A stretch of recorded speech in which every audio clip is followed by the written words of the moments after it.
안녕하세요. 시바람 톡톡 길라잡이입니다. 윤석열 정부의 첫 주택공급 대책이 오는 8월 9일에 발표될 예정입니다. 그 내용 중에 250만원 상당의 주택공급을 어떤 방법으로 공급할 것인가가 우리에게 가장 중요하겠죠. 그래서 오늘 영상에서는 그 공급 계획에 대해서 미리 알아보는 시간을 갖도록 하겠습니다.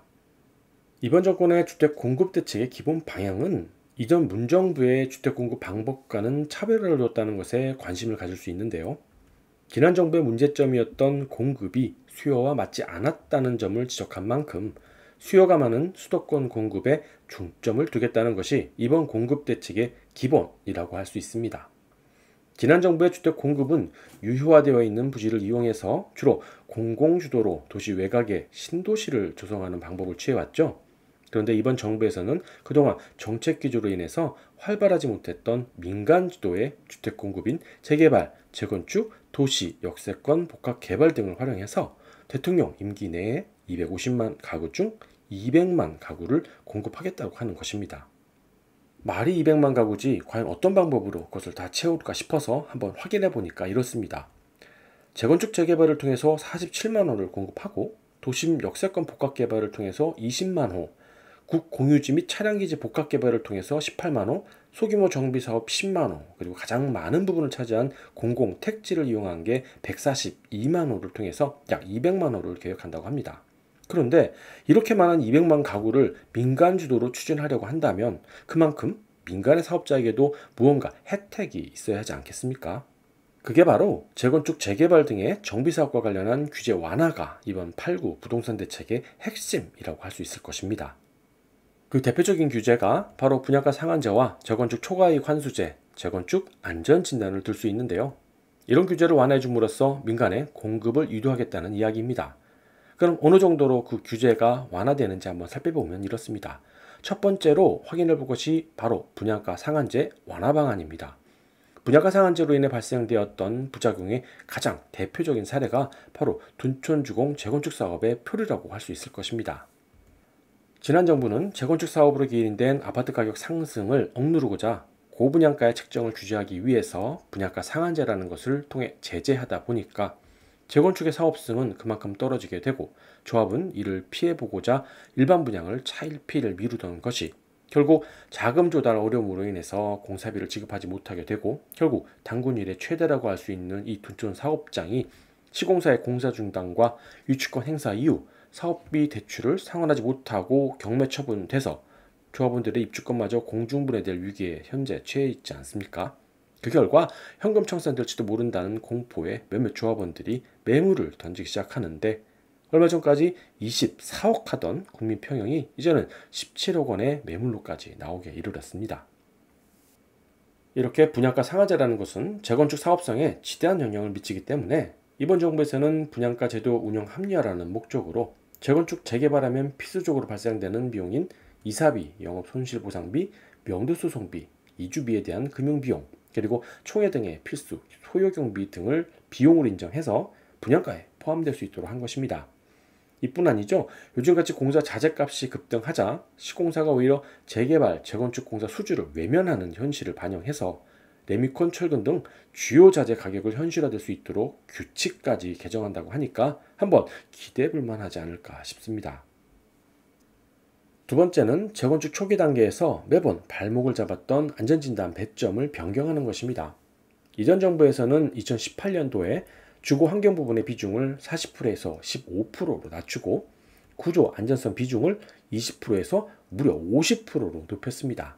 이는 주차 공간이 부족해 살기가 어려워도 아파트의 구조적 안전성이 확보되어 있다면 재건축을 불허한다는 것이 원칙이었기 때문이죠.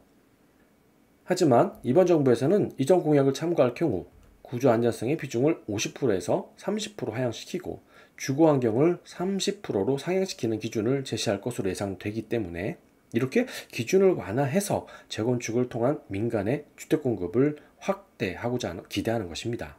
더군다나 안전진단 기준은 국토부 시행령 개정만으로도 가능하기 때문에 이번 대책 내용의 1순위가 아닐까 싶습니다. 세 번째는 재건축 사업의 뜨거운 감자인 바로 재건축 초과이익 환수제인 재초안입니다. 재건축 사업을 하게 되면 당연히 아파트 가격은 상승하게 되니 정부는 여기서 얻은 개발 이익을 환수한다는 것이 바로 제초안의 명분입니다. 하지만 3천만 원 이상의 초과이익이 있으면 그중 최대 50%까지 정부에서 걷어가겠다는 제도이다 보니까 민간 주도의 재건축 사업을 추진하는데 가장 큰 걸림돌이었습니다. 더군다나 부담금 부과 개시 시점도 조합설립 추진위원회 승인일을 기준으로 하다 보니 조합원들의 가격 인상금 부담이 과하다는 지적이 있었습니다.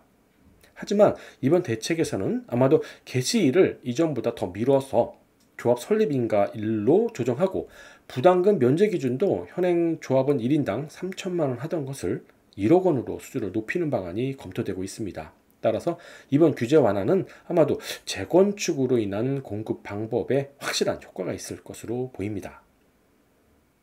네 번째는 일기 신도시 재정비 사업입니다. 일기 신도시 재정비 사업 촉진 특별법에 대한 내용인데요.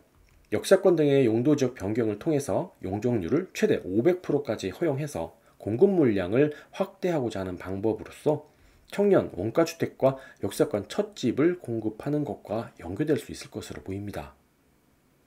마지막 다섯 번째는 지금껏 나온 부동산 대책 방법에서는 볼 수 없었던 새로운 제도가 만들어질 것도 같은데요. 바로 지분형 임대주택 리츠라는 것 때문에 그렇습니다. 집값의 10%만 내고 내 집을 마련할 수 있는 방법으로 지분형 임대주택 리츠라는 것을 만들었기 때문이죠. 부동산 간접 투자인 리츠를 활용해서 무주택자의 내 집 마련을 지원하면 부동산 개발 이익을 일부 사업자가 독점하는 것을 방지하기 위한 제도입니다. 지분형 임대주택 리츠는 입주 시 입주자가 집값의 10%인 보증금만 부담하고 10년 안에 리츠 주식 80%를 매입하면 소유권이 주어지는 것인데요.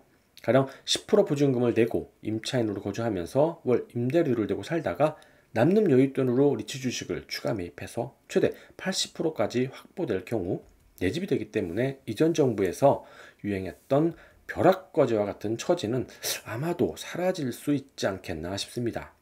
그럴 것이 입주한 주택 가격이 예전처럼 따블이 돼서 벼락거지가 될 처지가 되면 대출이라도 더 받아서 주식 매입하면 될 일이니 세입자 입장에서는 괜찮은 제도 아닐까 싶습니다. 이렇게 오는 9일에 예정된 윤석열 정부의 첫 주택공급 대책을 크게 5가지로 구분해서 정리해 보았는데요. 아무튼 이번 대책의 핵심은 바로 공공중심의 공급에서 민간주도 공급으로 전환된다는 것입니다. 따라서 투자자라면 이전보다는 좀 더 투자 선택의 폭이 넓어질 것으로 기대되고 무주택자라면 지난번처럼 어처구니 없이 벼락거지 되는 불상사는 적어지지 않을까 싶습니다. 오늘 영상은 여기까지입니다. 다음엔 좀 더 나은 영상으로 찾아뵙도록 하겠습니다. 감사합니다.